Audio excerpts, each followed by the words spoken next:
Samiha noodles খাবে? ওই একই রকম নুডলস খেতে ভালো লাগে না, আমাকে অন্য কিছু বানিয়ে দাও।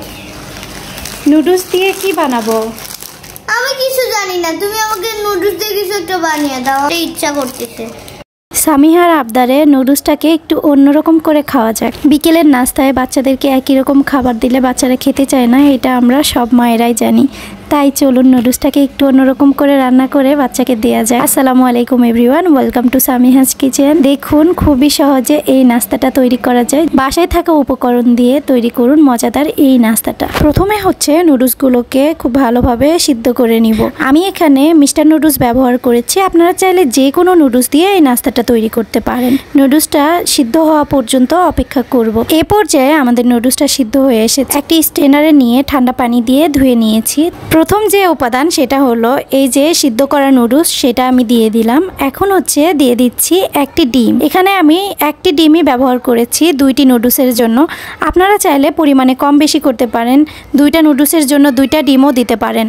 তো আমি এখানে দিয়ে দিলাম একটি কুচি করা কাঁচামরিচ এবং 2টি পেঁয়াজ, সাথে দিয়ে দিলাম সামান্য পরিমাণ আদা রসুন জিরা বাটা, দিয়ে দিচ্ছি হাফ কাপ পরিমাণ ময়দা।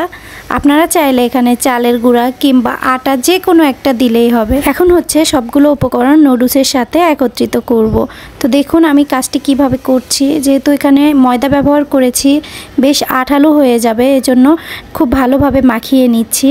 আমি কিন্তু এখানে লবণ দিতে ভুলে গিয়েছিলাম, তো এখন হচ্ছে দিয়ে দিচ্ছি লবণ, খুবই সামান্য পরিমাণ। যেহেতু নুডলসের মশলায় অলরেডি লবণ থাকে, এজন্য খুবই সামান্য পরিমাণ দিয়েছি। সাথে দিয়ে দিচ্ছি সামান্য পরিমাণ হলুদ, এতে করে কালার আসবে। আর 2 প্যাকেট নুডলসের সাথে 2 প্যাকেট মশলা ছিল, সেই মশলাটাও সাথে দিয়ে দিচ্ছি। এখানে কিন্তু আমি সামান্য পরিমাণ মশলা রেখে দিলাম, এটা আমি পরবর্তীতে ব্যবহার করব। তো আমার সবগুলো মশলা দিয়ে দেওয়া হয়ে গেলে খুব ভালোভাবে মাখিয়ে নিব।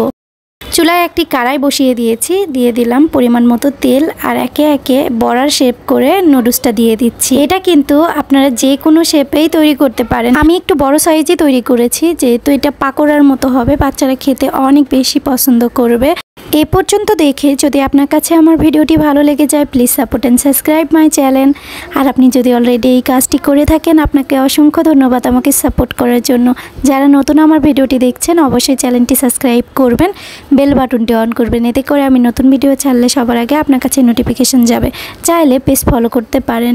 আর আমার এইরকম সহজ রেসিপি পেতে অবশ্যই আমার চ্যানেলটা চোখ রাখুন, আর ফ্রেন্ডস অ্যান্ড ফ্যামিলির সাথে শেয়ার করতে ভুলবেন না। যেহেতু নুডলসটা একটু ডিপ ফ্রাই করে ভেজে নেব, অর্থাৎ নুডলস পাকোড়াটা একটু গোল্ডেন ব্রাউন করে ভেজে নেব, এই জন্য একটু সুন্দর কালার আসা পর্যন্ত অপেক্ষা করছি। তো মাশাআল্লাহ কালার চলে এসেছে, এখন পরিবেশনের পালা।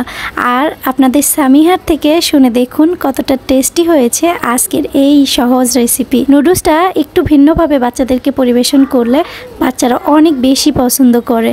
তো চলুন আপনাদের সামিহা কি বলে এই নুডলসের পাকোড়া খেয়ে হবে। আলহামদুলিল্লাহ আম্মু, অনেক মজা হয়েছে। আমি ঠিক এমনই চেয়েছিলাম, নুডলস এইভাবে বানাই দিলাম, প্রত্যেক দিনই খাবো। আজকের মতো বিদায় নিচ্ছি, ইনশাল্লাহ দেখা হবে পরবর্তী কোনো ভিডিওতে। মজার কোনো রেসিপি আপনাদের সামনে হাজির হব। আল্লাহ হাফেজ, আসসালামু আলাইকুম।